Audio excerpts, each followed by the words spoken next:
Welcome to a kind and gentle word.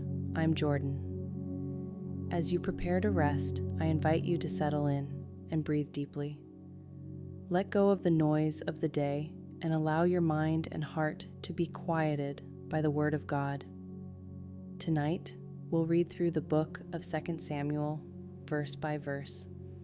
These scriptures tell the story of David's journey, his victories, his struggles, and God's faithful presence through it all.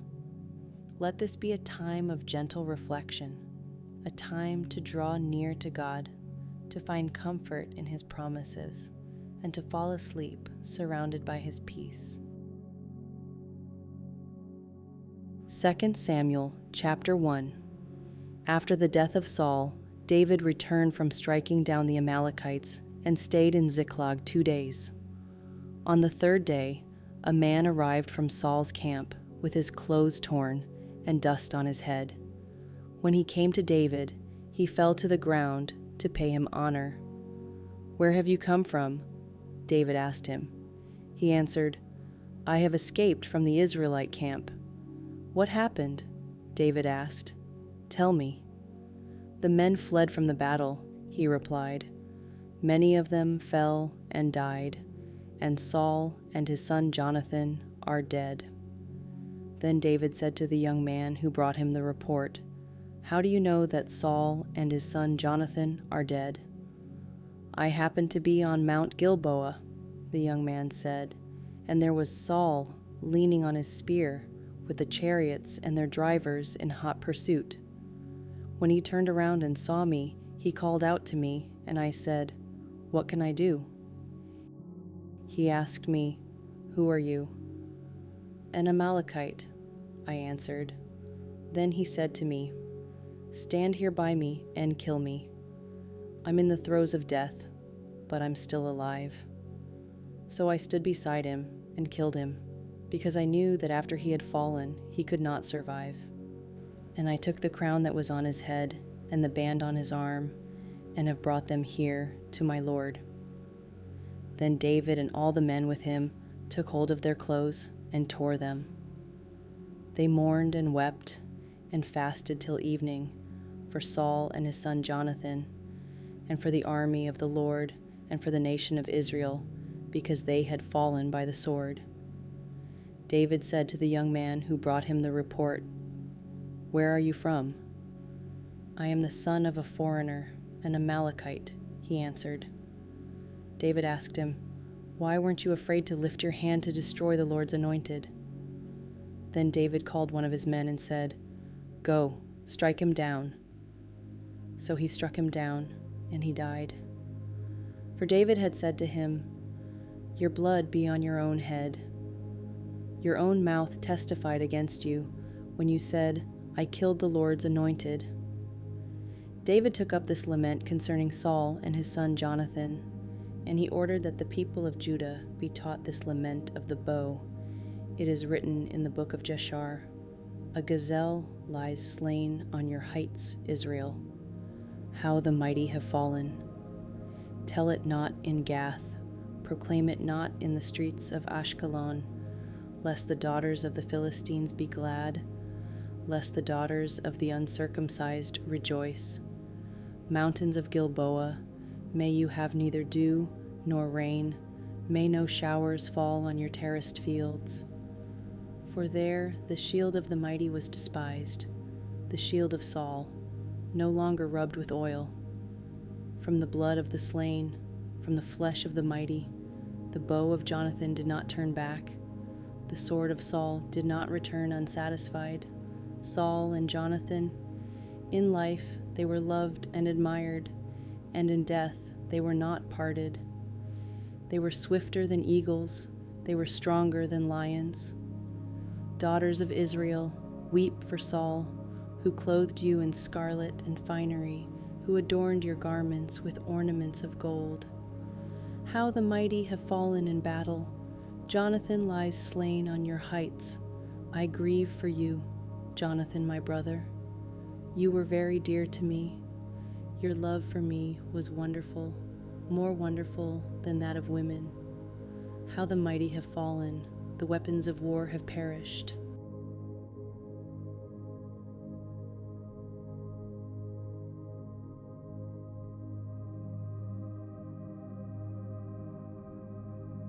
In the course of time, David inquired of the Lord. "Shall I go up to one of the towns of Judah?" he asked. The Lord said, "Go up." David asked, "Where shall I go?" "To Hebron," the Lord answered. So David went up there with his 2 wives, Ahinoam of Jezreel and Abigail, the widow of Nabal of Carmel. David also took the men who were with him, each with his family, and they settled in Hebron and its towns. Then the men of Judah came to Hebron, and there they anointed David king over the tribe of Judah. When David was told that it was the men from Jabesh Gilead who had buried Saul, he sent messengers to them to say to them, "The Lord bless you for showing this kindness to Saul your master by burying him. May the Lord now show you kindness and faithfulness, and I too will show you the same favor because you have done this. Now then, be strong and brave, for Saul your master is dead, and the people of Judah have anointed me king over them." Meanwhile, Abner son of Ner, the commander of Saul's army, had taken Ishbosheth son of Saul and brought him over to Mahanaim. He made him king over Gilead, Ashuri, and Jezreel, and also over Ephraim, Benjamin, and all Israel. Ishbosheth son of Saul was 40 years old when he became king over Israel, and he reigned 2 years. The tribe of Judah, however, remained loyal to David. The length of time David was king in Hebron over Judah was 7 years and 6 months. Abner son of Ner, together with the men of Ishbosheth son of Saul, left Mahanaim and went to Gibeon. Joab son of Zeruiah and David's men went out and met them at the pool of Gibeon. One group sat down on one side of the pool, and one group on the other side. Then Abner said to Joab, "Let's have some of the young men get up and fight hand to hand in front of us." "All right, let them do it," Joab said. So they stood up and were counted off, 12 men for Benjamin and Ishbosheth son of Saul, and 12 for David. Then each man grabbed his opponent by the head and thrust his dagger into his opponent's side, and they fell down together. So that place in Gibeon was called Helkath Hazarim. The battle that day was very fierce, and Abner and the Israelites were defeated by David's men. The 3 sons of Zeruiah were there, Joab, Abishai, and Asahel. Now Asahel was as fleet-footed as a wild gazelle. He chased Abner, turning neither to the right nor to the left as he pursued him. Abner looked behind him and asked, "Is that you, Asahel?" "It is," he answered. Then Abner said to him, "Turn aside to the right or to the left, take on one of the young men, and strip him of his weapons." But Asahel would not stop chasing him. Again Abner warned Asahel, "Stop chasing me. Why should I strike you down? How could I look your brother Joab in the face?" But Asahel refused to give up the pursuit. So Abner thrust the butt of his spear into Asahel's stomach, and the spear came out through his back. He fell there and died on the spot. And every man stopped when he came to the place where Asahel had fallen and died. But Joab and Abishai pursued Abner, and as the sun was setting, they came to the hill of Ammah, near Giah, on the way to the wasteland of Gibeon. Then the men of Benjamin rallied behind Abner. They formed themselves into a group and took their stand on top of a hill. Abner called out to Joab, "Must the sword devour forever? Don't you realize that this will end in bitterness? How long before you order your men to stop pursuing their fellow Israelites?"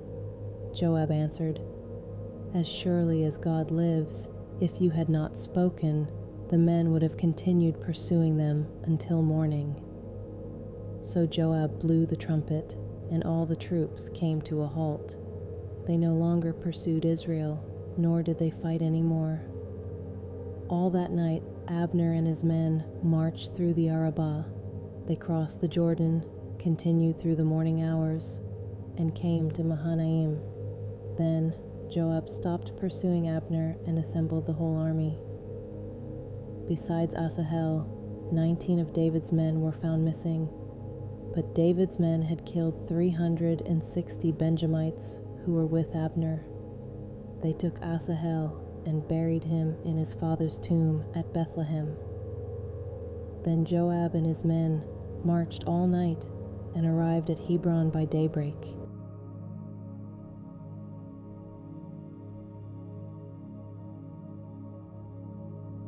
The war between the house of Saul and the house of David lasted a long time. David grew stronger and stronger, while the house of Saul grew weaker and weaker. Sons were born to David in Hebron. His firstborn was Amnon, the son of Ahinoam of Jezreel. His second, Chileab the son of Abigail, the widow of Nabal of Carmel. The third, Absalom the son of Maacah, daughter of Talmai, king of Geshur. The fourth, Adonijah the son of Haggith. The fifth, Shepadiah the son of Abital. And the sixth, Ithream, the son of David's wife, Eglah. These were born to David in Hebron. During the war between the house of Saul and the house of David, Abner had been strengthening his own position in the house of Saul. Now Saul had had a concubine named Rizpah, daughter of Aiah. And Ishbosheth said to Abner, "Why did you sleep with my father's concubine?" Abner was very angry because of what Ishbosheth said. So he answered, "Am I a dog's head on Judah's side? This very day I am loyal to the house of your father Saul and to his family and friends. I haven't handed you over to David. Yet now you accuse me of an offense involving this woman. May God deal with Abner, be it ever so severely, if I do not do for David what the Lord promised him on oath, and transfer the kingdom from the house of Saul, and establish David's throne over Israel and Judah from Dan to Beersheba." Ishbosheth did not dare to say another word to Abner, because he was afraid of him. Then Abner sent messengers on his behalf to say to David, "Whose land is it? Make an agreement with me, and I will help you bring all Israel over to you." "Good," said David. "I will make an agreement with you, but I demand one thing of you. Do not come into my presence unless you bring Michal, daughter of Saul, when you come to see me." Then David sent messengers to Ishbosheth, son of Saul, demanding, "Give me my wife Michal, whom I betrothed to myself for the price of 100 Philistine foreskins." So Ishbosheth gave orders and had her taken away from her husband, Paltiel, son of Laish. Her husband, however, went with her, weeping behind her, all the way to Bahurim. Then Abner said to him, "Go back home." So he went back. Abner conferred with the elders of Israel and said, "For some time you have wanted to make David your king. Now do it. For the Lord promised David, 'By my servant David, I will rescue my people Israel from the hand of the Philistines and from the hand of all their enemies.'" Abner also spoke to the Benjamites in person. Then he went to Hebron to tell David everything that Israel and the whole tribe of Benjamin wanted to do. When Abner, who had 20 men with him, came to David at Hebron, David prepared a feast for him and his men.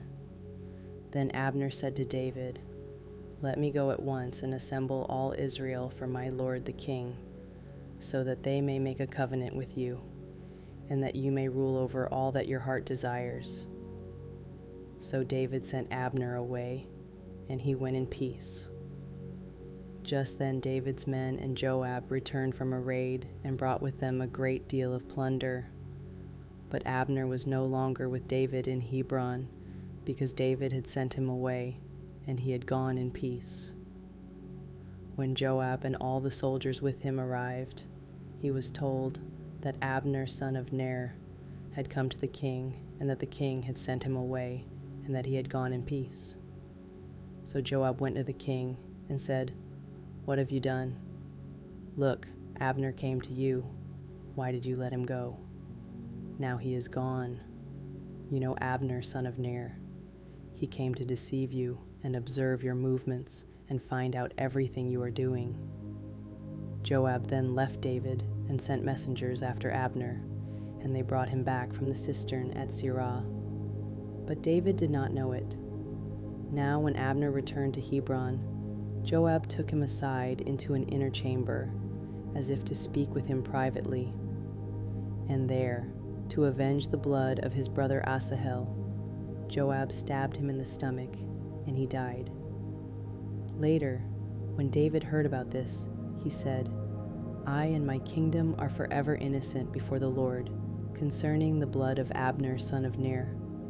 May his blood fall on the head of Joab and on his whole family.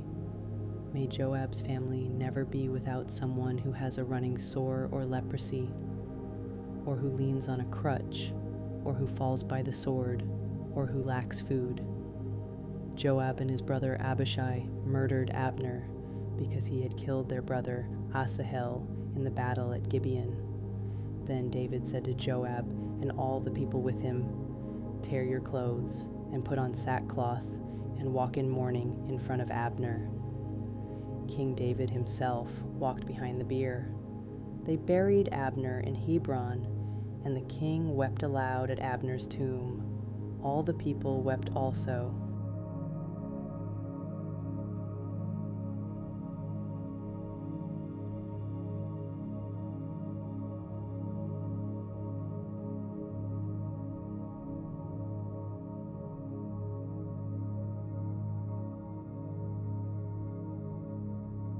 The king sang this lament for Abner.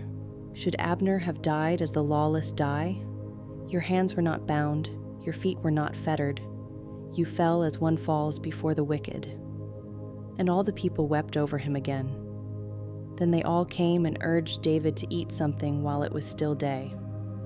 But David took an oath, saying, "May God deal with me, be it ever so severely, if I taste bread or anything else before the sun sets." All the people took note and were pleased. Indeed, everything the king did pleased them. So on that day, all the people there and all Israel knew that the king had no part in the murder of Abner son of Ner. Then the king said to his men, "Do you not realize that a commander and a great man has fallen in Israel this day? And today, though I am the anointed king, I am weak, and these sons of Zeruiah are too strong for me. May the Lord repay the evildoer according to his evil deeds."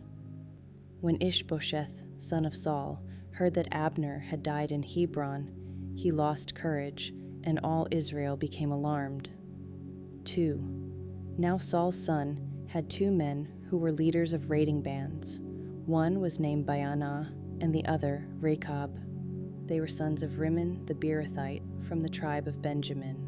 Beeroth is considered part of Benjamin. 3, because the people of Beeroth fled to Gittaim and have resided there as foreigners to this day. Jonathan, son of Saul, had a son who was lame in both feet. He was 5 years old when the news about Saul and Jonathan came from Jezreel. His nurse picked him up and fled, but as she hurried to leave, he fell and became disabled. His name was Mephibosheth. Now Rechab and Baanah, the sons of Rimmon the Beerothite, set out for the house of Ishbosheth, and they arrived there in the heat of the day while he was taking his noonday rest. They went into the inner part of the house as if to get some wheat, and they stabbed him in the stomach. Then Rechab and his brother Baanah slipped away. They had gone into the house while he was lying on the bed in his bedroom. After they stabbed and killed him, they cut off his head.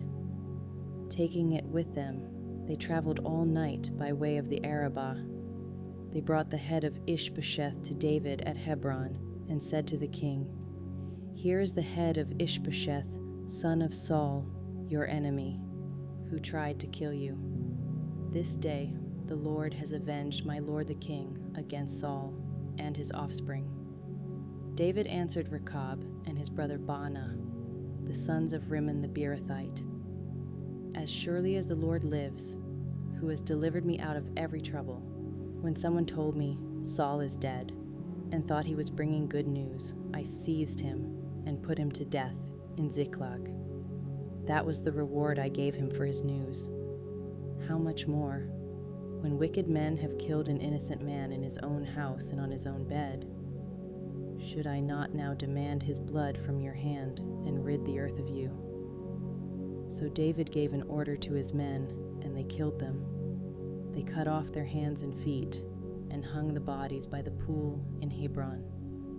But they took the head of Ishbosheth and buried it in Abner's tomb at Hebron. All the tribes of Israel came to David at Hebron and said, "We are your own flesh and blood.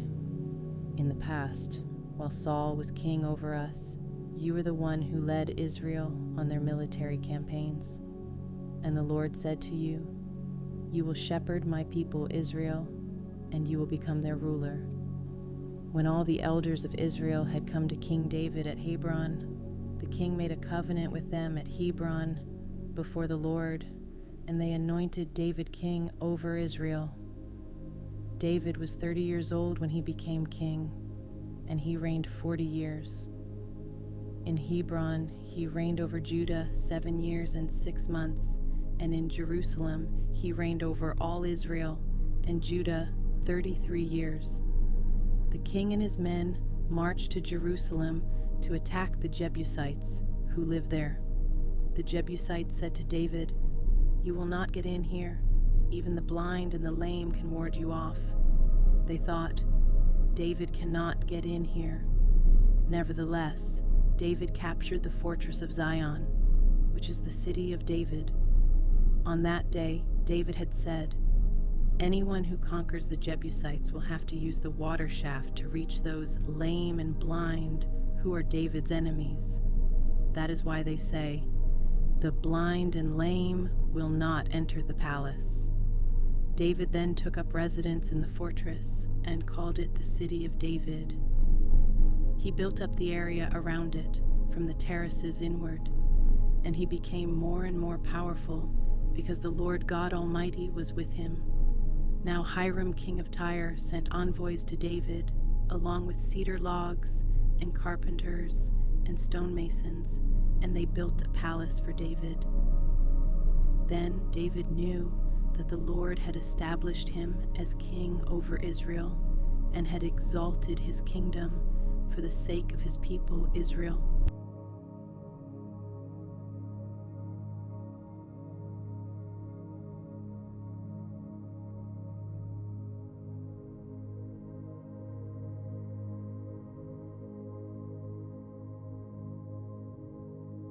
After he left Hebron, David took more concubines and wives in Jerusalem, and more sons and daughters were born to him.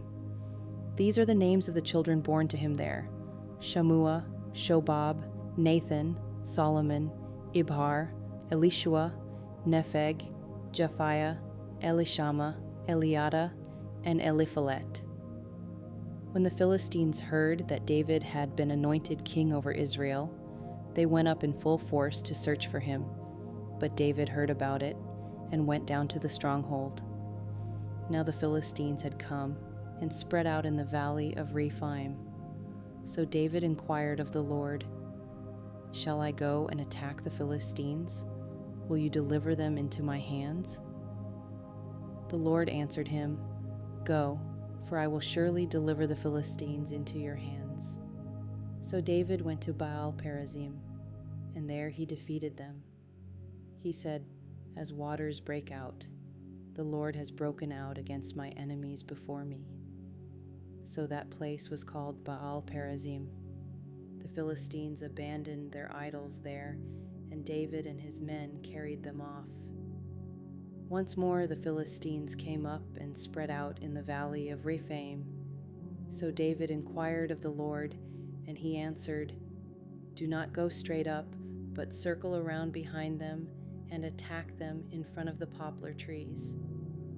As soon as you hear the sound of marching in the tops of the poplar trees, Move quickly, because that will mean the Lord has gone out in front of you to strike the Philistine army."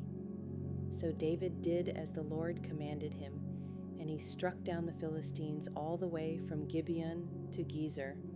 David again brought together all the able young men of Israel, 30,000. He and all his men went to Baalah in Judah to bring up from there the ark of God, which is called by the name of the Lord Almighty, who is enthroned between the cherubim on the ark. They set the ark of God on a new cart and brought it from the house of Abinadab, which was on the hill. Uzzah and Ahio, sons of Abinadab, were guiding the new cart, with the ark of God on it, and Ahio was walking in front of it. David and all Israel were celebrating with all their might before the Lord, with castanets, harps, lyres, timbrels, sistrums, and cymbals. When they came to the threshing floor of Nacon, Uzzah reached out and took hold of the ark of God, because the oxen stumbled. The Lord's anger burned against Uzzah because of his irreverent act. Therefore God struck him down, and he died there beside the ark of God. Then David was angry because the Lord's wrath had broken out against Uzzah, and to this day that place is called Perez Uzzah. David was afraid of the Lord that day and said, "How can the ark of the Lord ever come to me?" He was not willing to take the ark of the Lord to be with him in the city of David. Instead, he took it to the house of Obed-Edom the Gittite. The ark of the Lord remained in the house of Obed-Edom the Gittite for 3 months, and the Lord blessed him and his entire household. Now King David was told, "The Lord has blessed the household of Obed-Edom and everything he has because of the ark of God." So David went to bring up the ark of God from the house of Obed-Edom to the city of David with rejoicing. When those who were carrying the ark of the Lord had taken 6 steps, he sacrificed a bull and a fattened calf. Wearing a linen ephod, David was dancing before the Lord with all his might, while he and all Israel were bringing up the ark of the Lord with shouts and the sound of trumpets. As the ark of the Lord was entering the city of David, Michal, daughter of Saul, watched from a window. And when she saw King David leaping and dancing before the Lord, she despised him in her heart.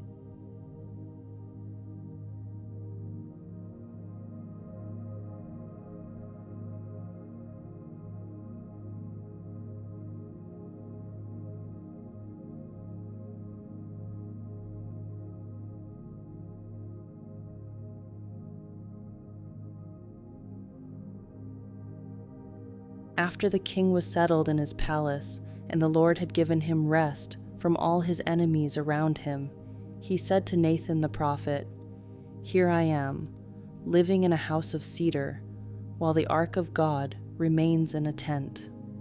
Nathan replied to the king, "Whatever you have in mind, go ahead and do it, for the Lord is with you." But that night the word of the Lord came to Nathan, saying, "Go and tell my servant David, this is what the Lord says. Are you the one to build me a house to dwell in? I have not dwelt in a house from the day I brought the Israelites up out of Egypt to this day. I have been moving from place to place with a tent as my dwelling. Wherever I have moved with all the Israelites, did I ever say to any of their rulers, whom I commanded to shepherd my people Israel, 'Why have you not built me a house of cedar?' Now then, tell my servant David, this is what the Lord Almighty says. I took you from the pasture, from tending the flock, and appointed you ruler over my people Israel.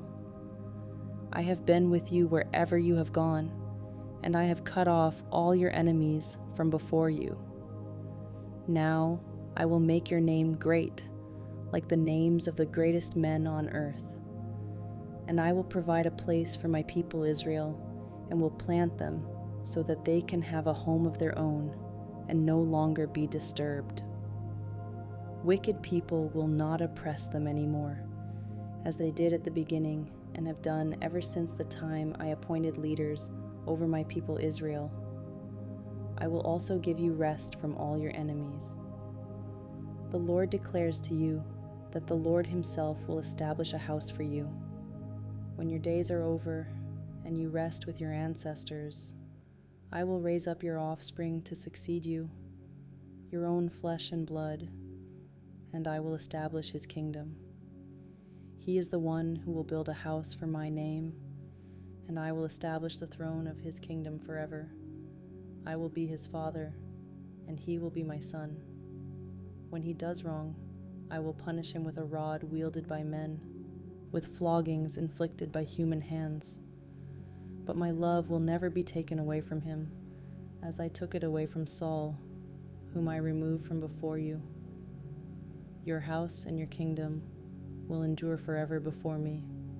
Your throne will be established forever. Nathan reported to David all the words of this entire revelation. Then King David went in and sat before the Lord, and he said, "Who am I, sovereign Lord, and what is my family, that you have brought me this far? And as if this were not enough in your sight, sovereign Lord, you have also spoken about the future of the house of your servant. And this decree, sovereign Lord, is for a mere human. What more can David say to you? For you know your servant, sovereign Lord. For the sake of your word, and according to your will, you have done this great thing and made it known to your servant. How great you are, sovereign Lord. There is no one like you, and there is no God but you, as we have heard with our own ears. And who is like your people Israel, the one nation on earth that God went out to redeem as a people for himself, and to make a name for himself, and to perform great and awesome wonders by driving out nations and their gods from before your people, whom you redeemed from Egypt? You have established your people Israel as your very own forever, and you, Lord, have become their God. And now, Lord God, keep forever the promise you have made concerning your servant and his house. Do as you promised, so that your name will be great forever. Then people will say, 'The Lord Almighty is God over Israel,' and the house of your servant David will be established in your sight. Lord Almighty, God of Israel, you have revealed this to your servant, saying, 'I will build a house for you.' So your servant has found courage to pray this prayer to you. Sovereign Lord, you are God. Your covenant is trustworthy, and you have promised these good things to your servant. Now be pleased to bless the house of your servant, that it may continue forever in your sight. For you, sovereign Lord, have spoken, and with your blessing, the house of your servant will be blessed forever."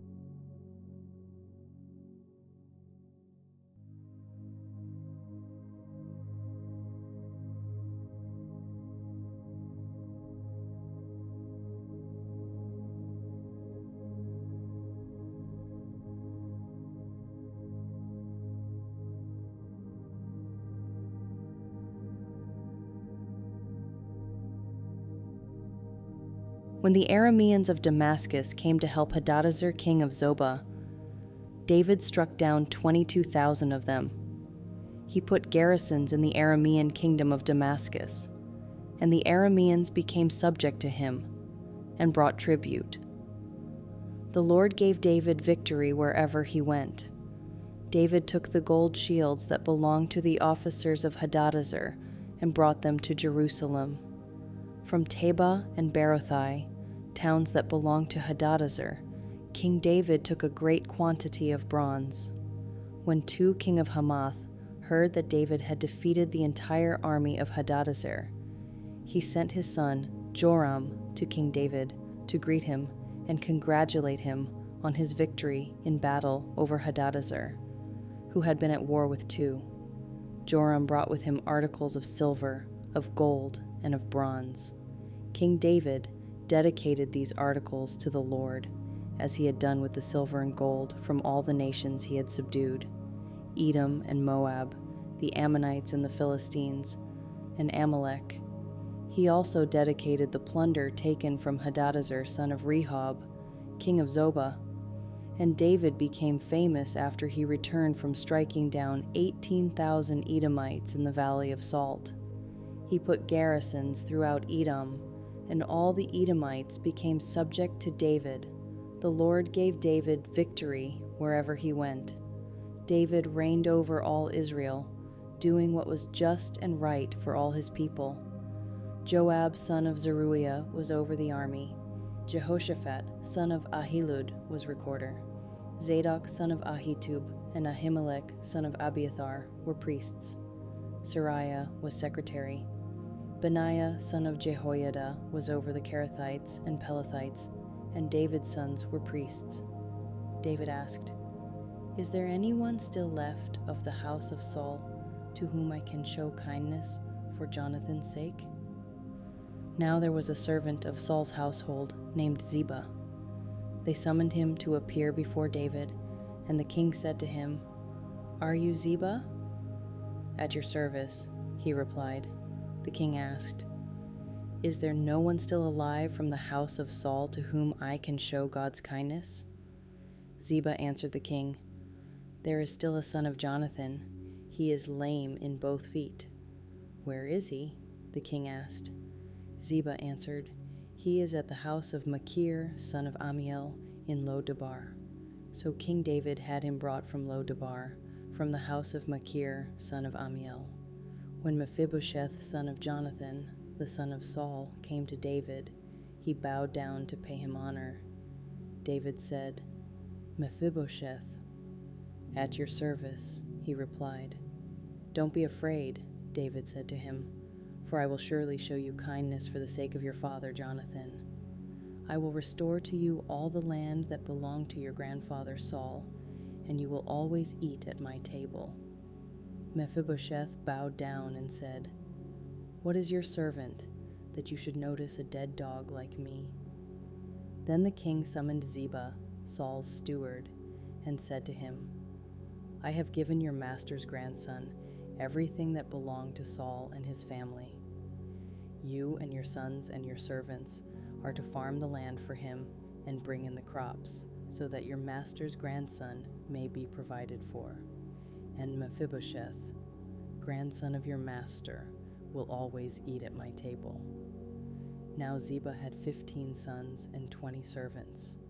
Then Ziba said to the king, "Your servant will do whatever my lord the king commands his servant to do." So Mephibosheth ate at David's table like one of the king's sons.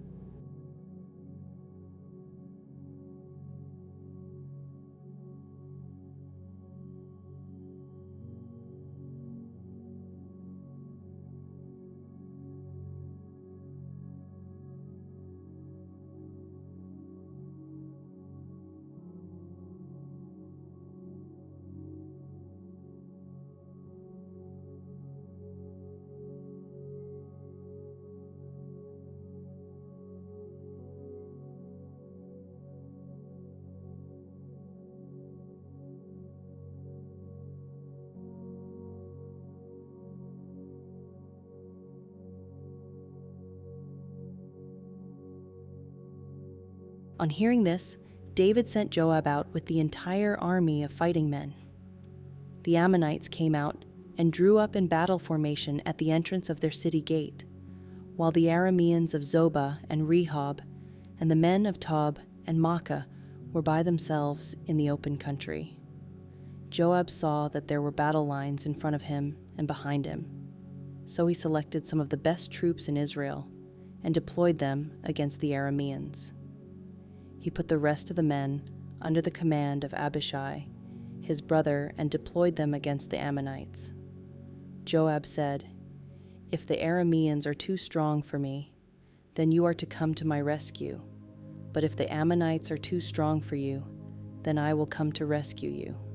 Be strong, and let us fight bravely for our people and the cities of our God. The Lord will do what is good in his sight." Then Joab and the troops with him advanced to fight the Arameans, and they fled before him. When the Ammonites realized that the Arameans were fleeing, they fled before Abishai and went inside the city. So Joab returned from fighting the Ammonites and came to Jerusalem. After the Arameans saw that they had been routed by Israel, they regrouped. Hadadezer had Arameans brought from beyond the Euphrates River. They went to Helam, with Shobak, the commander of Hadadezer's army, leading them. When David was told of this, he gathered all Israel, crossed the Jordan, and went to Helam. The Arameans formed their battle lines to meet David and fought against him, but they fled before Israel, and David killed 700 of their charioteers and 40,000 of their foot soldiers.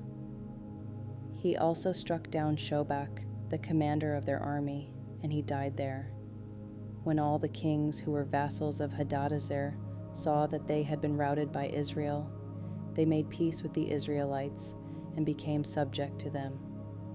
So the Arameans were afraid to help the Ammonites anymore. In the spring, at the time when kings go off to war, David sent Joab out with the king's men and the whole Israelite army. They destroyed the Ammonites and besieged Rabbah. But David remained in Jerusalem. One evening David got up from his bed and walked around on the roof of the palace. From the roof he saw a woman bathing. The woman was very beautiful, and David sent someone to find out about her. The man said, "She is Bathsheba, the daughter of Eliam and the wife of Uriah the Hittite." Then David sent messengers to get her. She came to him, and he slept with her. Now she was purifying herself from her monthly uncleanness. Then she went back home. The woman conceived and sent word to David, saying, "I am pregnant." So David sent this word to Joab, "Send me Uriah the Hittite." And Joab sent him to David. When Uriah came to him, David asked him how Joab was, how the soldiers were, and how the war was going. Then David said to Uriah, "Go down to your house and wash your feet." So Uriah left the palace, and a gift from the king was sent after him. But Uriah slept at the entrance to the palace with all his master's servants, and did not go down to his house. David was told, Uriah did not go home. So he asked Uriah, "Haven't you just come from a military campaign? Why didn't you go home?" Uriah said to David, "The ark and Israel and Judah are staying in tents, and my commander Joab and my lord's men are camped in the open country. How could I go to my house to eat and drink and make love to my wife? As surely as you live, I will not do such a thing." Then David said to him, "Stay here one more day, and tomorrow I will send you back." So Uriah remained in Jerusalem that day and the next. At David's invitation, he ate and drank with him, and David made him drunk. But in the evening, Uriah went out to sleep on his mat among his master's servants. He did not go home. In the morning, David wrote a letter to Joab and sent it with Uriah. In it he wrote, "Put Uriah out in front where the fighting is fiercest, then withdraw from him so he will be struck down and die." So while Joab had the city under siege, he put Uriah at a place where he knew the strongest defenders were. When the men of the city came out and fought against Joab, some of the men in David's army fell. Moreover, Uriah the Hittite died. Joab sent David a full account of the battle. He instructed the messenger, "When you have finished giving the king this account of the battle, the king's anger may flare up, and he may ask you, 'Why did you get so close to the city to fight? Didn't you know they would shoot arrows from the wall?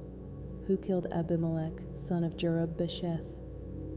Didn't a woman drop an upper millstone on him from the wall, so that he died in Thebez? Why did you get so close to the wall?' If he asks you this, then say to him, 'Moreover, your servant Uriah the Hittite is dead.'"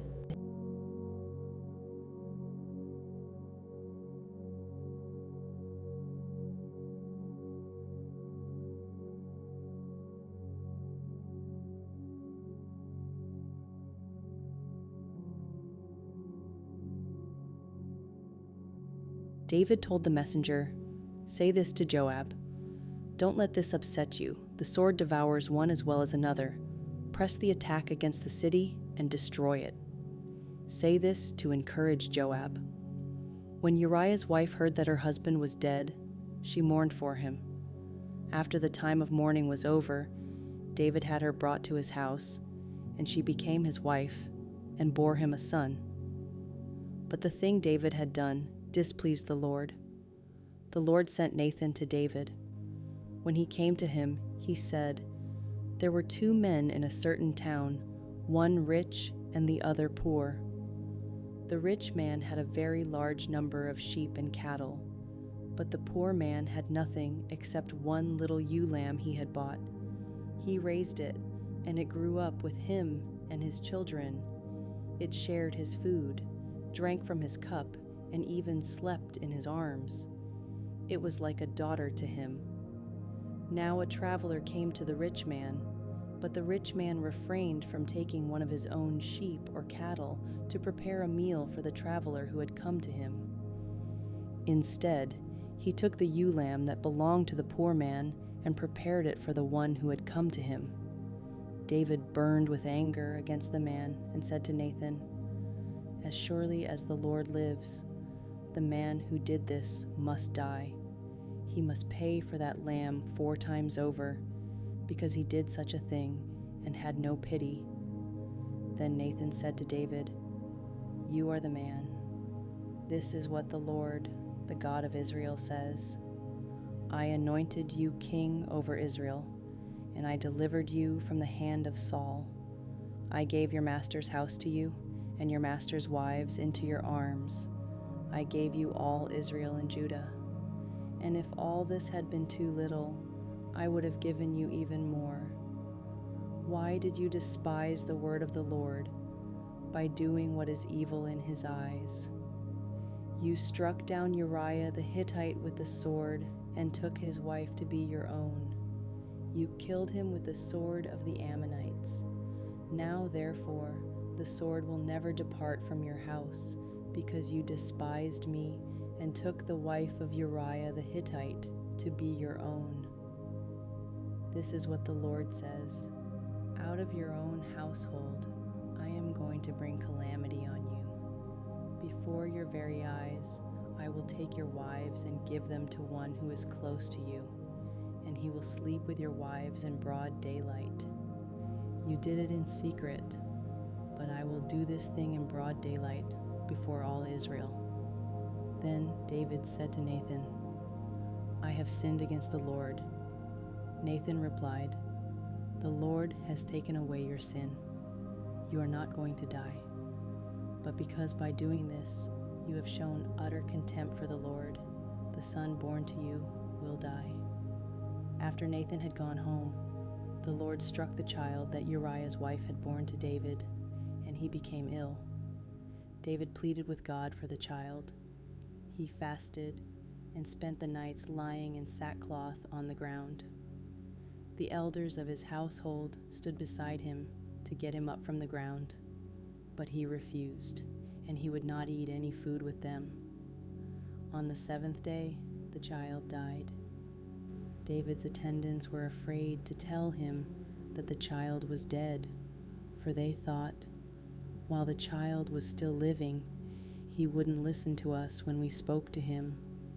How can we now tell him the child is dead? He may do something desperate. David noticed that his attendants were whispering among themselves, and he realized the child was dead. "Is the child dead?" he asked. "Yes," they replied, "he is dead." Then David got up from the ground, after he had washed, put on lotions, and changed his clothes.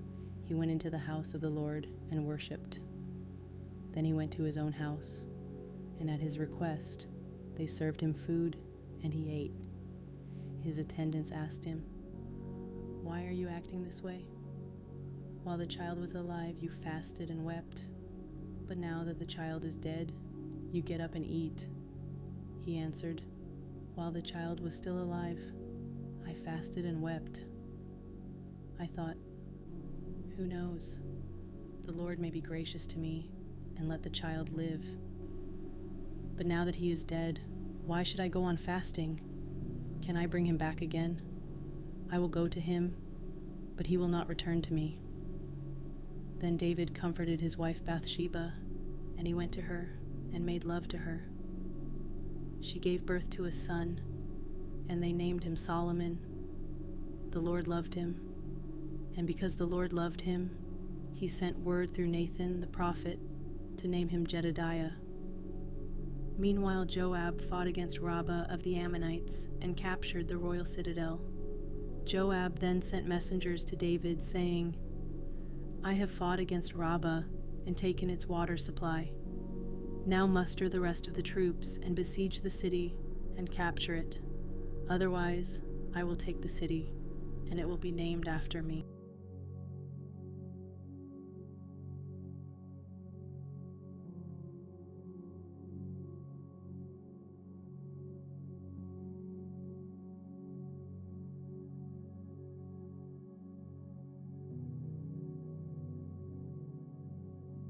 So David mustered the entire army and went to Rabbah and attacked and captured it. David took the crown from their king's head, and it was placed on his own head. It weighed a talent of gold, and it was set with precious stones. David took a great quantity of plunder from the city and brought out the people who were there, consigning them to labor with saws and with iron picks and axes, and he made them work at brickmaking. David did this to all the Ammonite towns. Then he and his entire army returned to Jerusalem.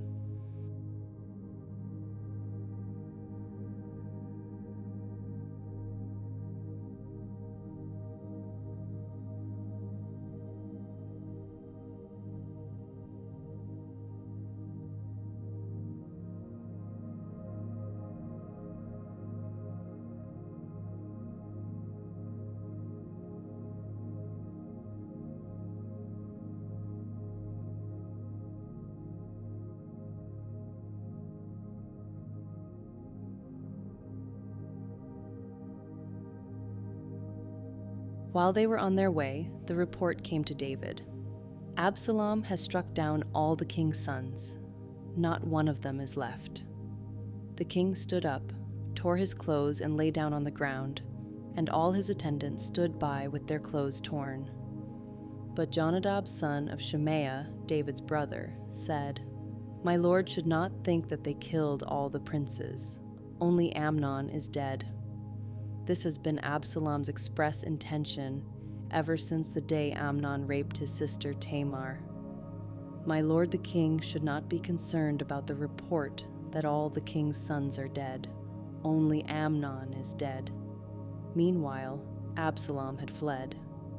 Now the man standing watch looked up and saw many people on the road west of him, coming down the side of the hill. The watchman went and told the king, "I see men in the direction of Horonim on the side of the hill." Jonadab said to the king, "See, the king's sons have come. It has happened just as your servant said." As he finished speaking, the king's sons came in, wailing loudly.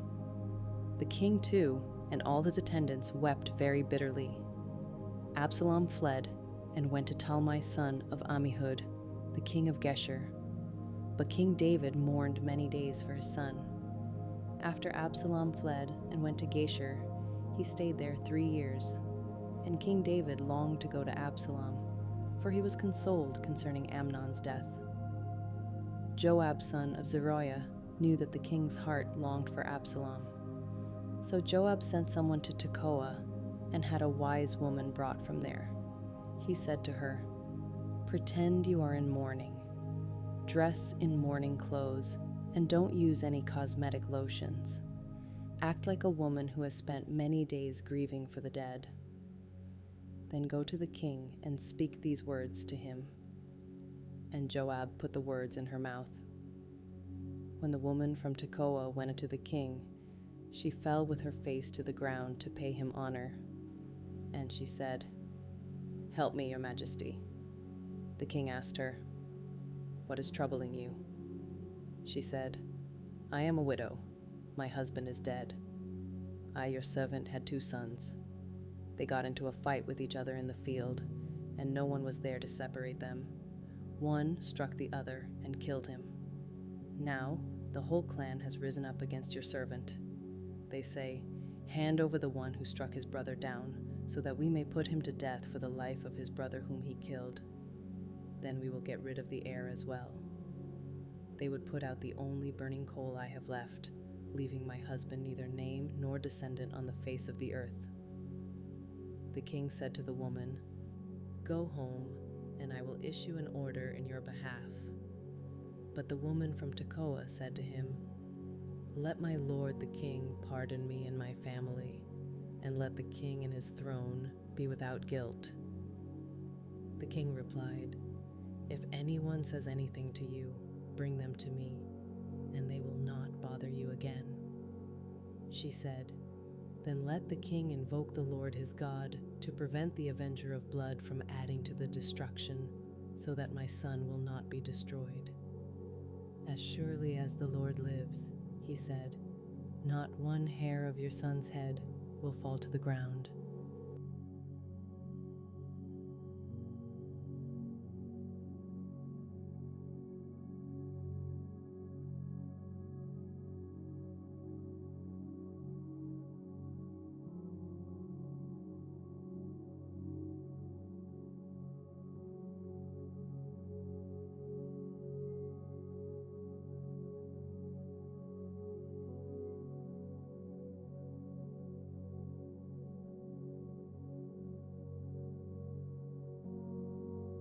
Joab fell with his face to the ground to pay him honor, and he blessed the king.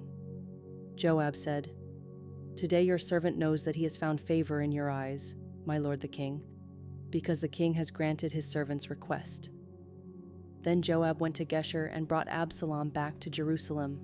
But the king said, "He must go to his own house. He must not see my face." So Absalom went to his own house and did not see the face of the king. In all Israel there was not a man so highly praised for his handsome appearance as Absalom. From the top of his head to the sole of his foot, there was no blemish in him. Whenever he cut the hair of his head, he used to cut his hair once a year because it became too heavy for him. He would weigh it, and its weight was 200 shekels by the royal standard. 3 sons and a daughter were born to Absalom. His daughter's name was Tamar, and she became a beautiful woman. Absalom lived 2 years in Jerusalem without seeing the king's face. Then Absalom sent for Joab in order to send him to the king, but Joab refused to come to him. So he sent a second time, but he refused to come. Then he said to his servants, "Look, Joab's field is next to mine, and he has barley there. Go and set it on fire." So Absalom's servants set the field on fire. Then Joab did go to Absalom's house, and he said to him, "Why have your servants set my field on fire?" Absalom said to Joab, "Look, I sent word to you and said, 'Come here so I can send you to the king to ask, why have I come from Geshur? It would be better for me if I were still there.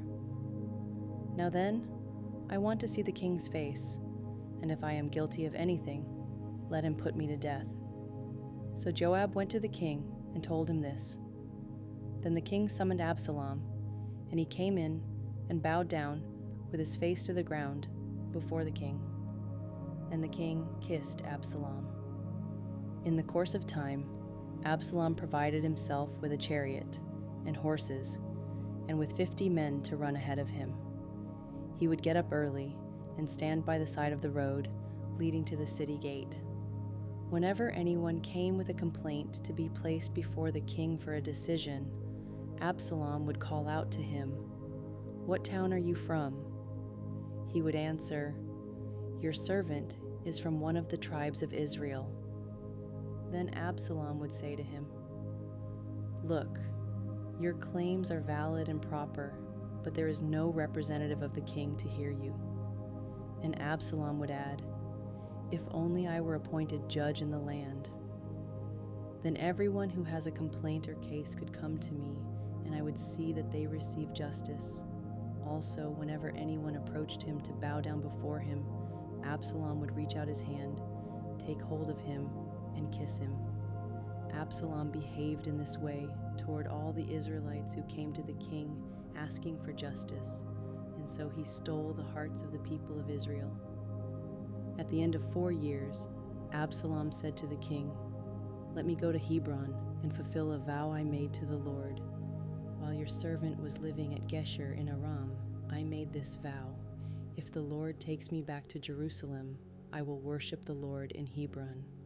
The king said to him, "Go in peace." So he went to Hebron. Then Absalom sent secret messengers throughout the tribes of Israel to say, "As soon as you hear the sound of the trumpets, then say, 'Absalom is king in Hebron.'"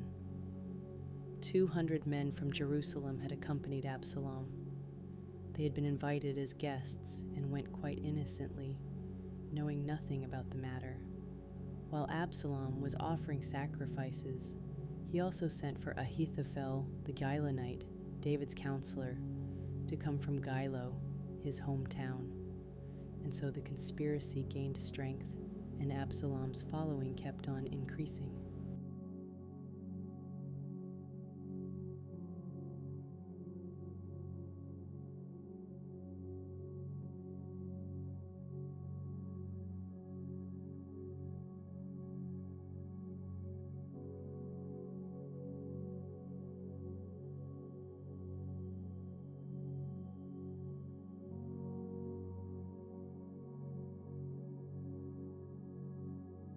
But Ittai replied to the king, "As surely as the Lord lives, and as my lord the king lives, wherever my lord the king may be, whether it means life or death, there will your servant be."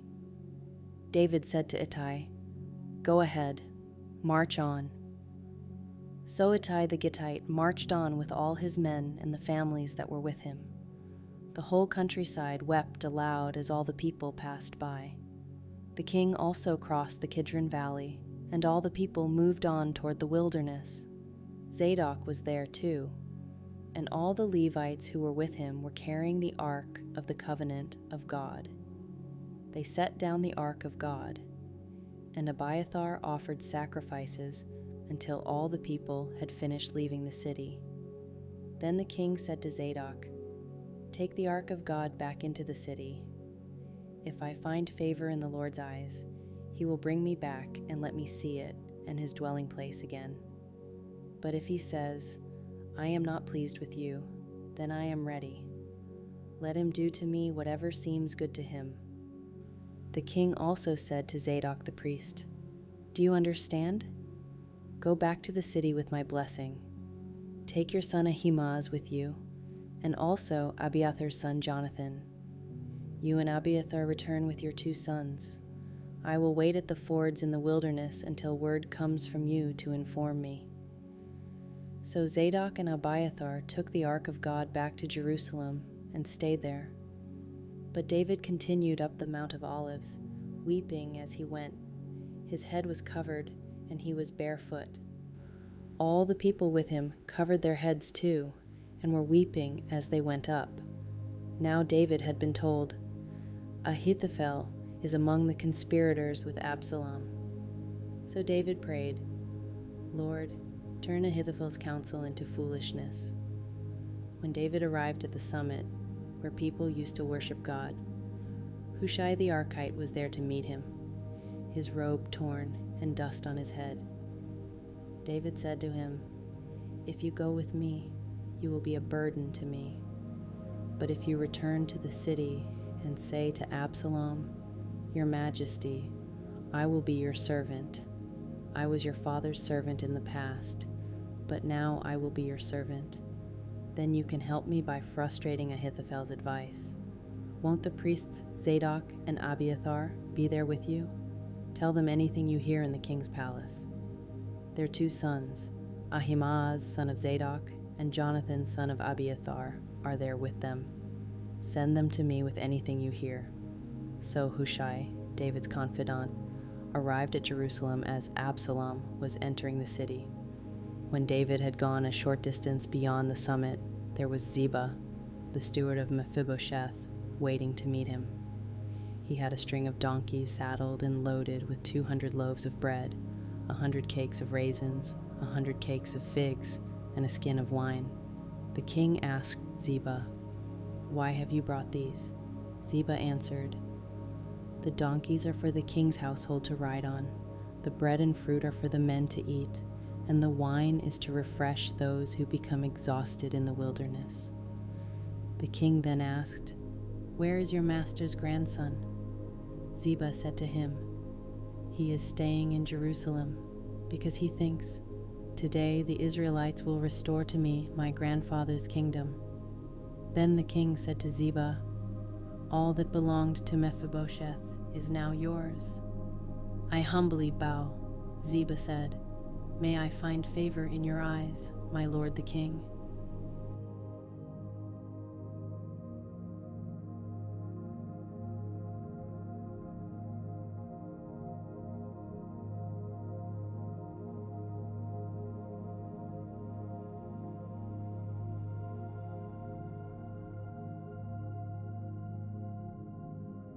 Meanwhile, Absalom and all the men of Israel came to Jerusalem, and Ahithophel was with him.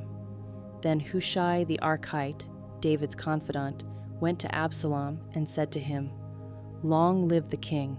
Long live the king!" Absalom said to Hushai, "So this is the love you show your friend? If he's your friend, why didn't you go with him?" Hushai said to Absalom, "No, the one chosen by the Lord, by these people, and by all the men of Israel, his I will be, and I will remain with him. Furthermore, whom should I serve? Should I not serve the son? Just as I served your father, so I will serve you." Absalom said to Ahithophel, "Give us your advice. What should we do?" Ahithophel answered, "Sleep with your father's concubines, whom he left to take care of the palace. Then all Israel will hear that you have made yourself obnoxious to your father, and the hands of everyone with you will be more resolute." So they pitched a tent for Absalom on the roof, and he slept with his father's concubines in the sight of all Israel. Now, in those days, the advice Ahithophel gave was like that of one who inquires of God. That was how both David and Absalom regarded all of Ahithophel's advice.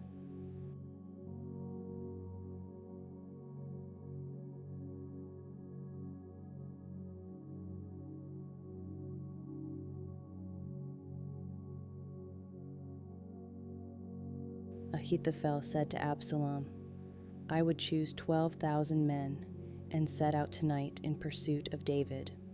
I would attack him while he is weary and weak. I would strike him with terror, and then all the people with him will flee. I would strike down only the king and bring all the people back to you. The death of the man you seek will mean the return of all. All the people will be unharmed." This plan seemed good to Absalom and to all the elders of Israel. But Absalom said, "Summon also Hushai the Archite, so we can hear what he has to say as well." When Hushai came to him, Absalom said, "Ahithophel has given this advice. Should we do what he says? If not, give us your opinion." Hushai replied to Absalom, "The advice Ahithophel has given is not good this time. You know your father and his men. They are fighters, and as fierce as a wild bear robbed of her cubs. Besides, your father is an experienced fighter. He will not spend the night with the troops. Even now, he is hidden in a cave or some other place. If he should attack your troops first, whoever hears about it will say, 'There has been a slaughter among the troops who follow Absalom.' Then even the bravest soldier, whose heart is like the heart of a lion, will melt with fear, for all Israel knows that your father is a fighter and that those with him are brave. So I advise you, let all Israel, from Dan to Beersheba, as numerous as the sand on the seashore, be gathered to you, with you yourself leading them into battle. Then we will attack him wherever he may be found, and we will fall on him as dew settles on the ground. Neither he nor any of his men will be left alive. If he withdraws into a city, then all Israel will bring ropes to that city, and we will drag it down to the valley until not so much as a pebble is left." Absalom and all the men of Israel said, "The advice of Hushai the Archite is better than that of Ahithophel." For the Lord had determined to frustrate the good advice of Ahithophel in order to bring disaster on Absalom. Hushai told Zadok and Abiathar, the priests, "Ahithophel has advised Absalom and the elders of Israel to do such and such, but I have advised them to do so and so."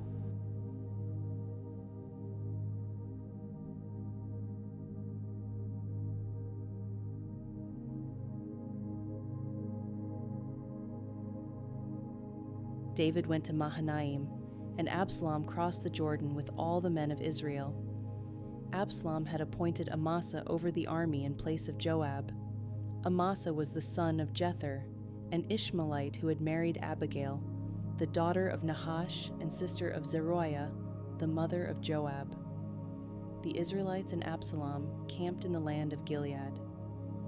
When David came to Mahanaim, Shobi son of Nahash from Rabbah of the Ammonites, and Machir son of Amiel from Lodabar, and Barzillai the Gileadite from Rogelim brought bedding and bowls and articles of pottery. They also brought wheat and barley, flour and roasted grain, beans and lentils, honey and curds, sheep and cheese from cow's milk for David and his people to eat. For they said, "The people have become exhausted and hungry and thirsty in the wilderness." David mustered the men who were with him and appointed over them commanders of thousands and commanders of hundreds. David sent out his troops, a third under the command of Joab, a third under Joab's brother Abishai son of Zeruiah, and a third under Ittai the Gittite. The king told the troops, "I myself will surely march out with you." But the men said, "You must not go out. If we are forced to flee, they won't care about us. Even if half of us die, they won't care. But you are worth 10,000 of us. It would be better now for you to give us support from the city." The king answered, "I will do whatever seems best to you." So the king stood beside the gate, while all his men marched out in units of hundreds and of thousands.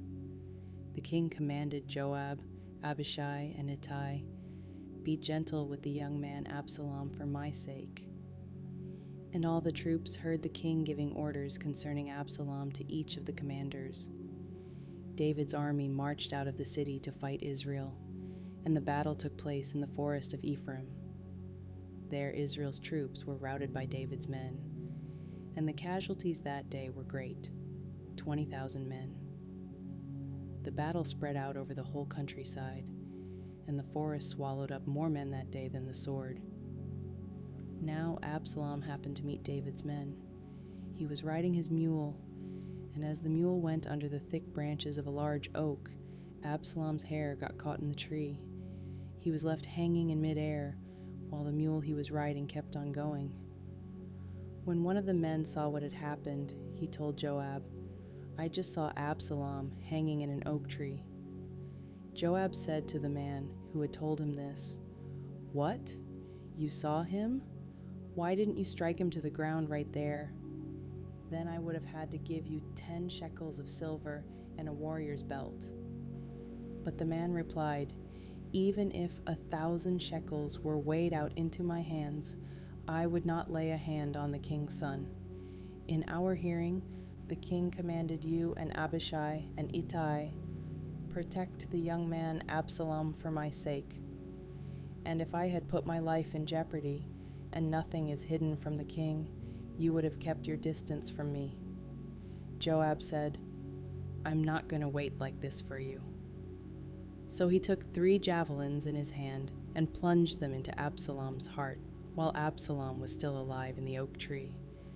and 10 of Joab's armor-bearers surrounded Absalom, struck him, and killed him.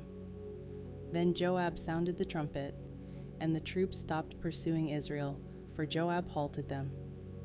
They took Absalom, threw him into a big pit in the forest, and piled up a large heap of rocks over him. Meanwhile, all the Israelites fled to their homes.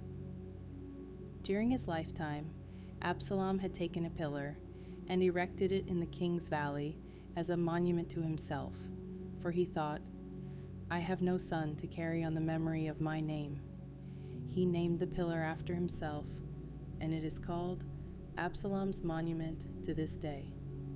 Now Ahimaaz, son of Zadok, said, "Let me run and take the news to the king that the Lord has vindicated him by delivering him from the hand of his enemies." "You are not the one to take the news today," Joab told him. "You may take the news another time, but you must not do so today, because the king's son is dead." Then Joab said to a Cushite, "Go, tell the king what you have seen." The Cushite bowed down before Joab and ran off. Ahimaaz, son of Zadok, again said to Joab, "Come what may, please let me run behind the Cushite." But Joab replied, "My son, why do you want to go? You don't have any news that will bring you a reward."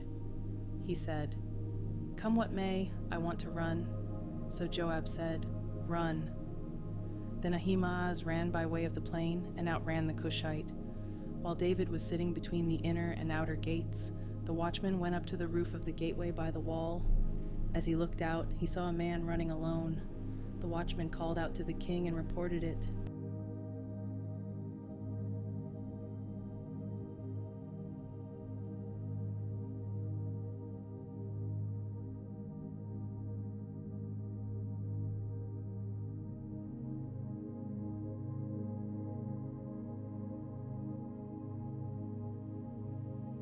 The king said, "If he is alone, he must have good news."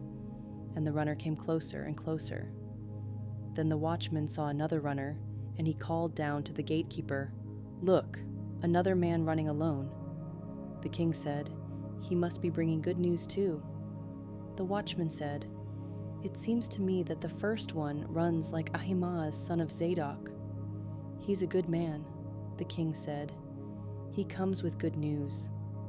Then Ahimaaz called out to the king, "All is well." He bowed down before the king with his face to the ground and said, "Praise be to the Lord your God. He has delivered up those who lifted their hands against my lord the king." The king asked, "Is the young man Absalom safe?" Ahimaaz answered, "I saw great confusion just as Joab was about to send the king's servant and me, your servant, but I don't know what it was." The king said, "Stand aside and wait here." So he stepped aside and stood there. Then the Cushite arrived and said, "My lord the king, hear the good news. The Lord has vindicated you today by delivering you from the hand of all who rose up against you." The king asked the Cushite, "Is the young man Absalom safe?" The Cushite replied, "May the enemies of my lord the king and all who rise up to harm you be like that young man." The king was shaken. He went up to the room over the gateway and wept. As he went, he said, "Oh, my son Absalom, my son Absalom, if only I had died instead of you. Oh, Absalom, my son, my son."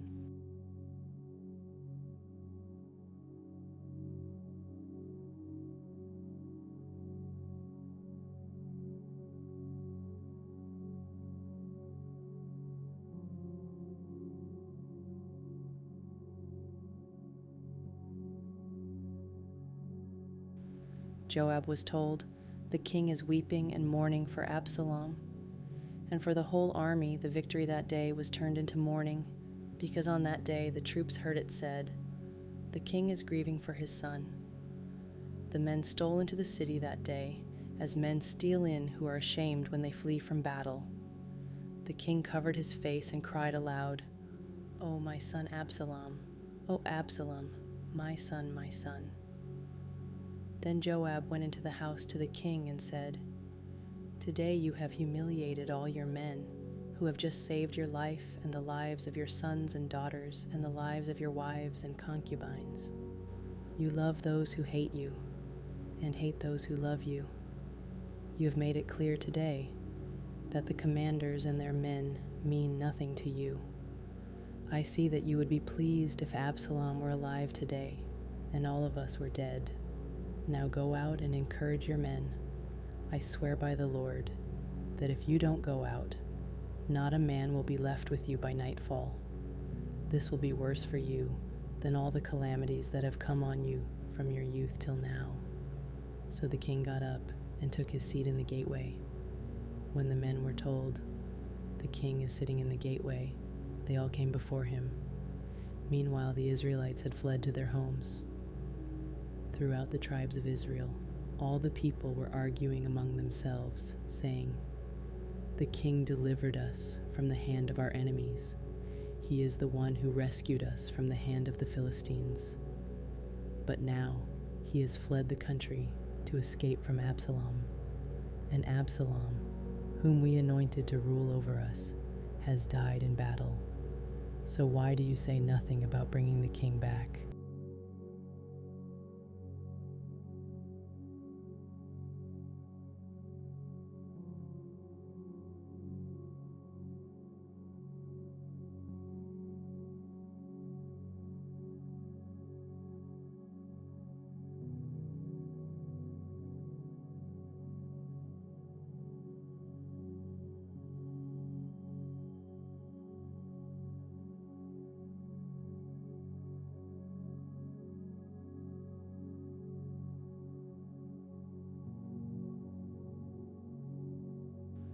Mephibosheth, Saul's grandson, also went down to meet the king. He had not taken care of his feet or trimmed his mustache or washed his clothes from the day the king left until the day he returned safely. When he came from Jerusalem to meet the king asked him, "Why didn't you go with me, Mephibosheth?" He said, "My lord the king, since I your servant am lame, I said, I will have my donkey saddled and will ride on it so I can go with the king. But Ziba my servant betrayed me, and he has slandered your servant to my lord the king. My lord the king is like an angel of God, so do whatever you wish. All my grandfather's descendants deserved nothing but death from my lord the king, but you gave your servant a place among those who eat at your table. So what right do I have to make any more appeals to the king?" The king said to him, "Why say more? I order you and Ziba to divide the land." Mephibosheth said to the king, "Let him take everything, now that my lord the king has returned home safely." Barzillai the Gileadite also came down from Rogelim to cross the Jordan with the king and to send him on his way from there. Now Barzillai was very old, 80 years of age. He had provided for the king during his stay in Mahanaim, for he was a very wealthy man. The king said to Barzillai, "Cross over with me and stay with me in Jerusalem, and I will provide for you." But Barzillai answered the king, "How many more years will I live, that I should go up to Jerusalem with the king? I am now 80 years old. Can I tell the difference between what is enjoyable and what is not? Can your servant taste what he eats and drinks? Can I still hear the voices of male and female singers? Why should your servant be an added burden to my lord the king? Your servant will cross over the Jordan with the king for a short distance, but why should the king reward me in this way? Let your servant return, that I may die in my own town near the tomb of my father and mother. But here is your servant Kimham. Let him cross over with my lord the king. Do for him whatever you wish." The king said, "Kimham shall cross over with me, and I will do for him whatever you wish, and anything you desire from me, I will do for you." So all the people crossed the Jordan, and then the king crossed over. The king kissed Barzillai and bid him farewell, and Barzillai returned to his home. When the king crossed over to Gilgal, Kimham crossed with him. All the troops of Judah and half the troops of Israel had taken the king over. Soon, all the men of Israel were coming to the king and saying to him, "Why did our brothers, the men of Judah, steal the king away and bring him and his household across the Jordan together with all his men?" All the men of Judah answered the men of Israel, "We did this because the king is closely related to us. Why are you angry about it? Have we eaten any of the king's provisions? Have we taken anything for ourselves?" Then the men of Israel answered the men of Judah, "We have 10 shares in the king, so we have a greater claim on David than you have. Why then do you treat us with contempt? Weren't we the first to speak of bringing back our king?" But the men of Judah pressed their claims even more forcefully than the men of Israel. Now a troublemaker named Sheba, son of Bichri, a Benjamite, happened to be there. He sounded the trumpet and shouted, "We have no share in David, no part in Jesse's son.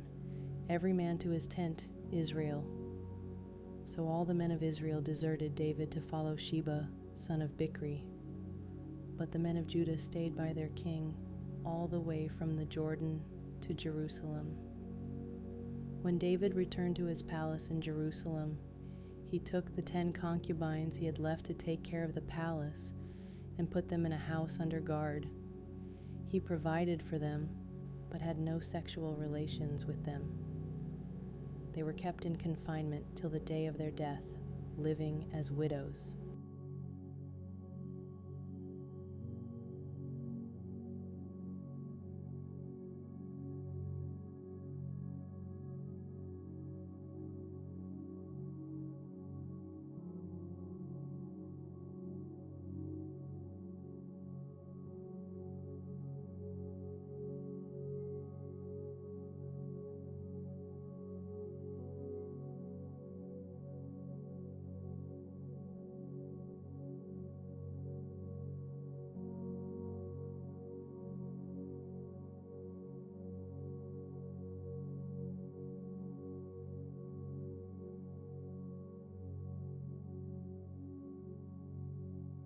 While they were at the great rock in Gibeon, Amasa came to meet them. Joab was wearing his military tunic, and strapped over it at his waist was a belt with a dagger in its sheath. As he stepped forward, it dropped out of its sheath. Joab said to Amasa, "How are you, my brother?" Then Joab took Amasa by the beard with his right hand to kiss him. Amasa was not on his guard against the dagger in Joab's hand, and Joab plunged it into his belly, and his intestines spilled out on the ground. Without being stabbed again, Amasa died. Then Joab and his brother Abishai pursued Sheba, son of Bichri. One of Joab's men stood beside Amasa and said, "Whoever favors Joab, and whoever is for David, let him follow Joab." Amasa lay wallowing in his blood in the middle of the road, and the man saw that all the troops came to a halt there.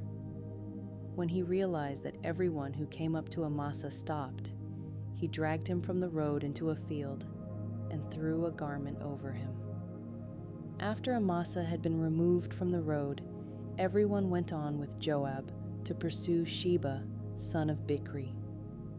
Sheba passed through all the tribes of Israel to Abel Beth-Maachah and through the entire region of the Bichrites, who gathered together and followed him.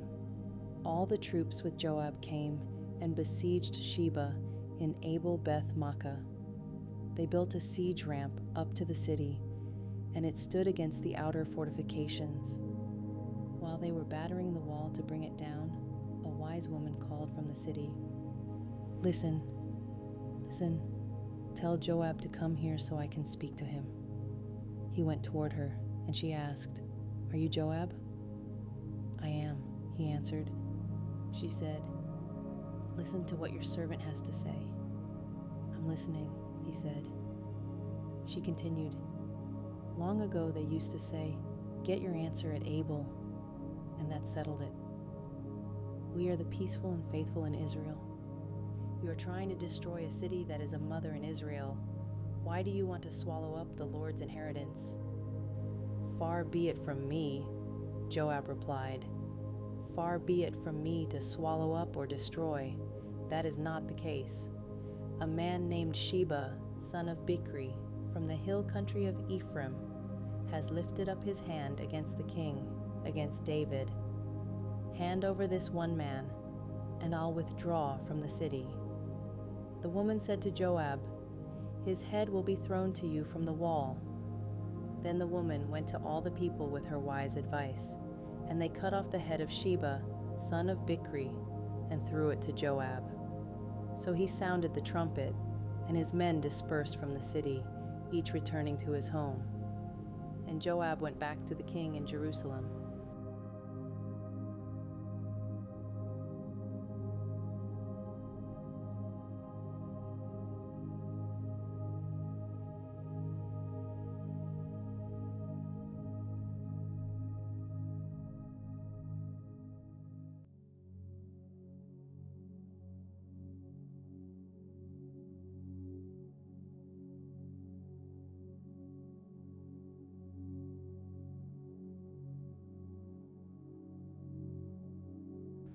Once again, there was a battle between the Philistines and Israel.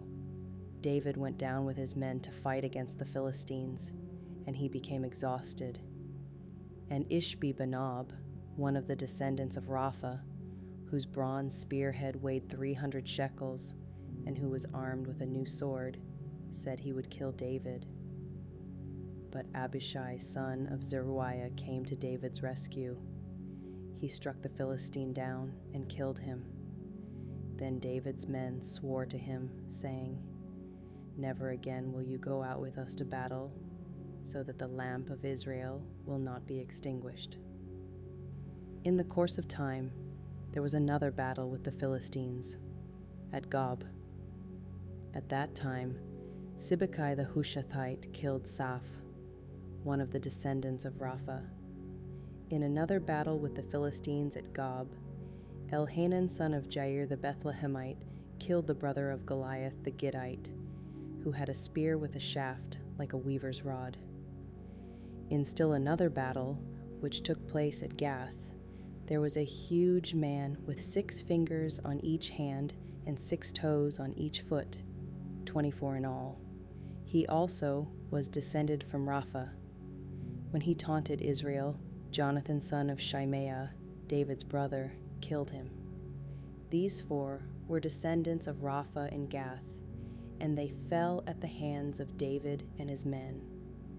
David sang to the Lord the words of this song when the Lord delivered him from the hand of all his enemies and from the hand of Saul. He said, "The Lord is my rock, my fortress, and my deliverer. My God is my rock, in whom I take refuge, my shield and the horn of my salvation. He is my stronghold, my refuge, and my Savior. From violent people you save me." I called to the Lord, who is worthy of praise, and have been saved from my enemies. The waves of death swirled about me. The torrents of destruction overwhelmed me. The cords of the grave coiled around me. The snares of death confronted me. In my distress, I called to the Lord. I called out to my God. From his temple he heard my voice. My cry came to his ears. The earth trembled and quaked. The foundations of the heavens shook.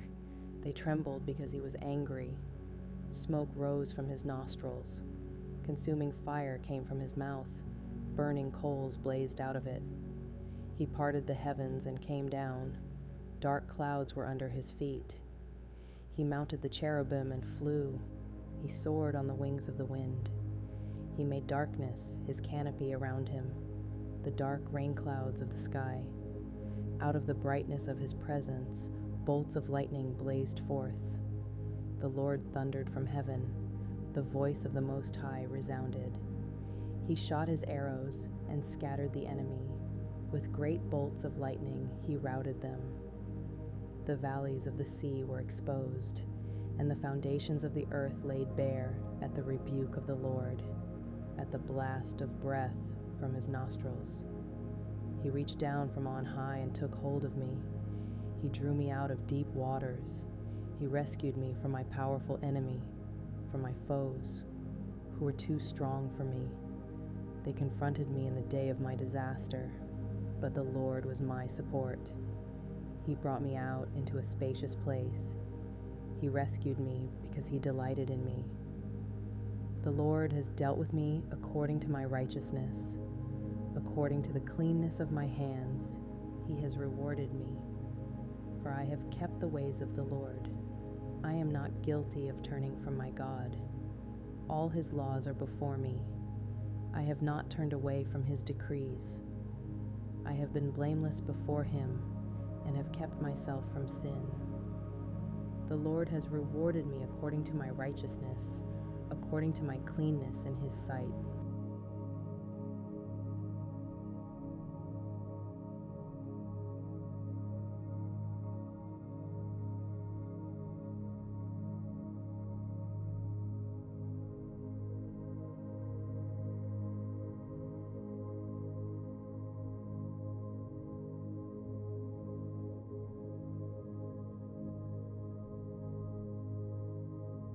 To the faithful you show yourself faithful.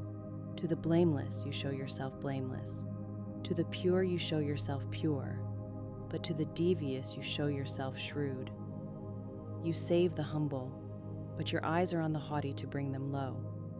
You, Lord, are my lamp. The Lord turns my darkness into light. With your help I can advance against a troop. With my God I can scale a wall. As for God, his way is perfect. The Lord's word is flawless. He shields all who take refuge in him. For who is God besides the Lord? And who is the rock except our God? It is God who arms me with strength and keeps my way secure. He makes my feet like the feet of a deer. He causes me to stand on the heights. He trains my hands for battle. My arms can bend a bow of bronze. You make your saving help my shield.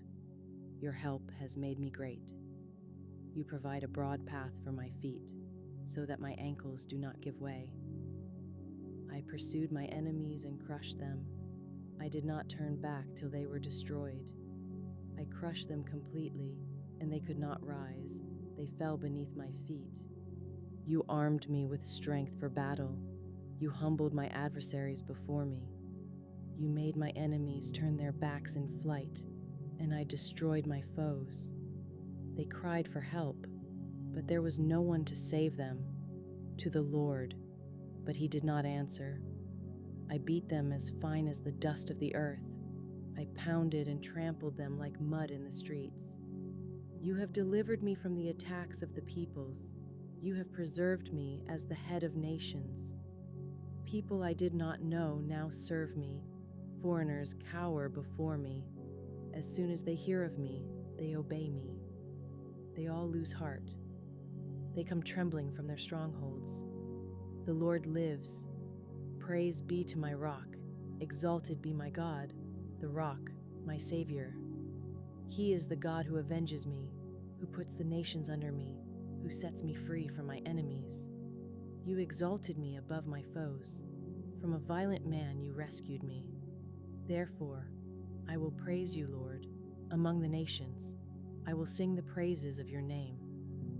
He gives his king great victories. He shows unfailing kindness to his anointed, to David and his descendants forever.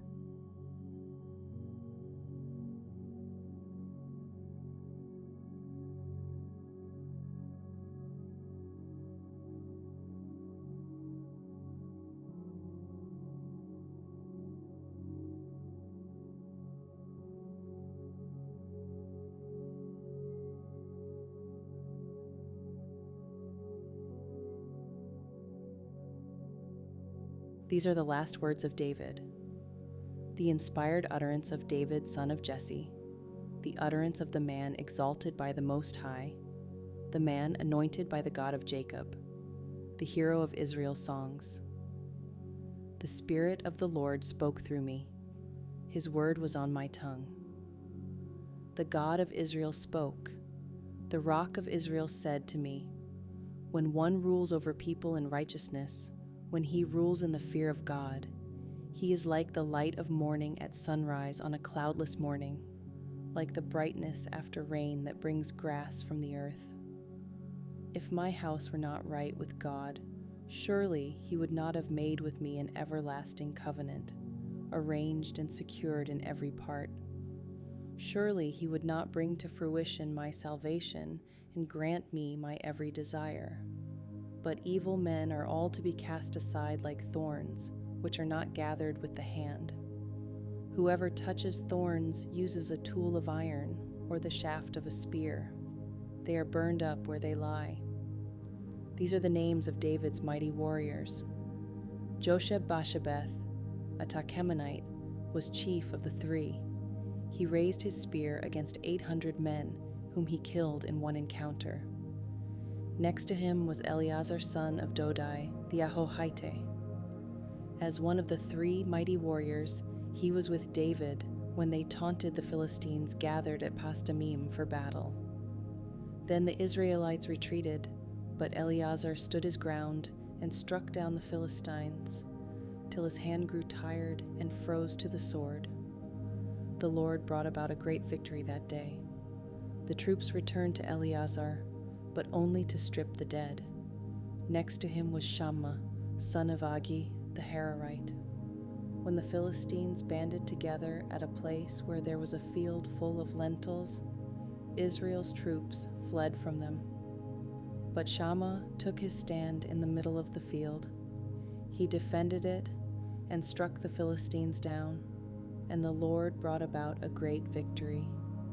During harvest time, 3 of the 30 chief warriors came down to David at the cave of Adullam, while a band of Philistines was encamped in the valley of Rephaim. At that time David was in the stronghold, and the Philistine garrison was at Bethlehem. David longed for water and said, "Oh, that someone would get me a drink of water from the well near the gate of Bethlehem." So the 3 mighty warriors broke through the Philistine lines, drew water from the well near the gate of Bethlehem, and carried it back to David. But he refused to drink it. Instead, he poured it out before the Lord. "Far be it from me, Lord, to do this," he said. "Is it not the blood of men who went at the risk of their lives?" And David would not drink it. Such were the exploits of the 3 mighty warriors. Abishai, the brother of Joab, son of Zeruiah, was chief of the 3. He raised his spear against 300 men, whom he killed, and so he became as famous as the 3. Was he not held in greater honor than the 3? He became their commander, even though he was not included among them. Benaiah, son of Jehoiada, a valiant fighter from Kabzeel, performed great exploits. He struck down Moab's 2 mightiest warriors. He also went down into a pit on a snowy day and killed a lion, and he struck down a huge Egyptian. Although the Egyptian had a spear in his hand, Benaiah went against him with a club. He snatched the spear from the Egyptian's hand and killed him with his own spear. Such were the exploits of Benaiah, son of Jehoiada. He too was as famous as the 3 mighty warriors. He was held in greater honor than any of the 30, but he was not included among the 3, and David put him in charge of his bodyguard.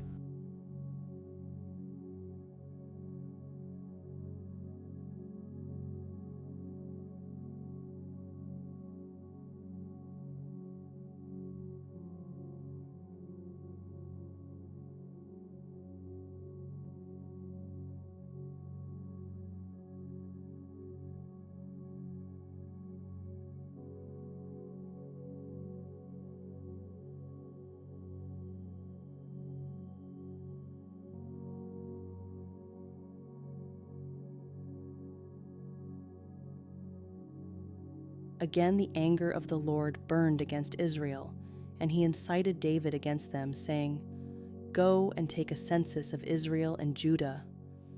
So the king said to Joab and the army commanders with him, Go throughout the tribes of Israel from Dan to Beersheba, and enroll the fighting men, so that I may know how many there are." But Joab replied to the king, "May the Lord your God multiply the troops 100 times over, and may the eyes of my lord the king see it. But why does my lord the king want to do such a thing?" The king's word, however, overruled Joab and the army commanders.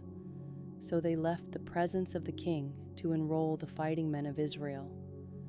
After crossing the Jordan, they camped near Aroer, south of the town in the gorge, and then went through Gad and on to Jazer.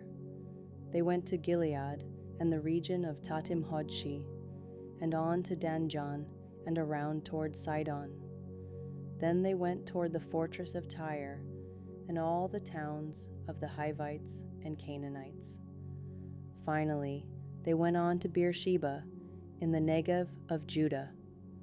After they had gone through the entire land, they came back to Jerusalem at the end of 9 months and 20 days. Joab reported the number of the fighting men to the king. In Israel, there were 800,000 able-bodied men who could handle a sword, and in Judah, 500,000. David was conscience-stricken after he had counted the fighting men, and he said to the Lord, "I have sinned greatly in what I have done. Now, Lord, I beg you, take away the guilt of your servant.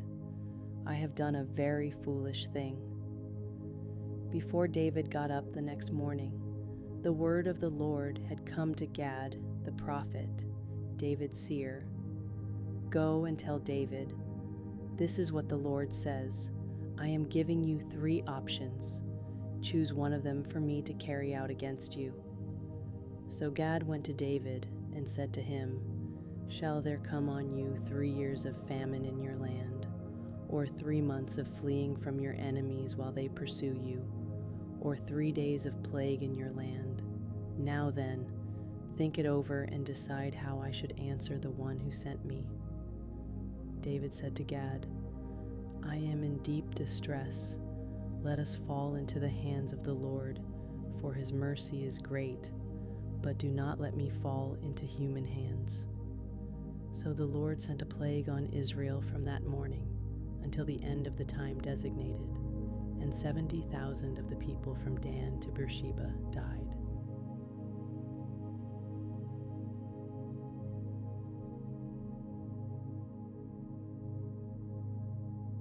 When the angel stretched out his hand to destroy Jerusalem, the Lord relented concerning the disaster and said to the angel who was afflicting the people, "Enough. Withdraw your hand."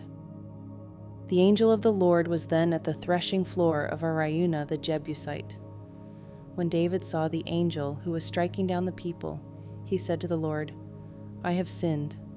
I, the shepherd, have done wrong. These are but sheep. What have they done? Let your hand fall on me and my family."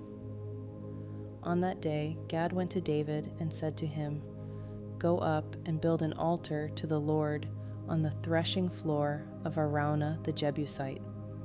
So David went up, as the Lord had commanded through Gad. When Araunah looked and saw the king and his officials coming toward him, he went out and bowed down before the king with his face to the ground. Araunah said, "Why has my lord, the king, come to his servant?" "To buy your threshing floor," David answered, "so I can build an altar to the Lord, that the plague on the people may be stopped." Araunah said to David, "Let my lord the king take whatever he wishes and offer it up. Here are oxen for the burnt offering, and here are threshing sledges and ox yokes for the wood. Your Majesty." Araunah gives all this to the king. Araunah also said to him, "May the Lord your God accept you." But the king replied to Araunah, "No, I insist on paying you for it. I will not sacrifice to the Lord my God burnt offerings that cost me nothing." So David bought the threshing floor and the oxen and paid 50 shekels of silver for them. David built an altar to the Lord there and sacrificed burnt offerings and fellowship offerings. Then the Lord answered his prayer in behalf of the land, and the plague on Israel was stopped.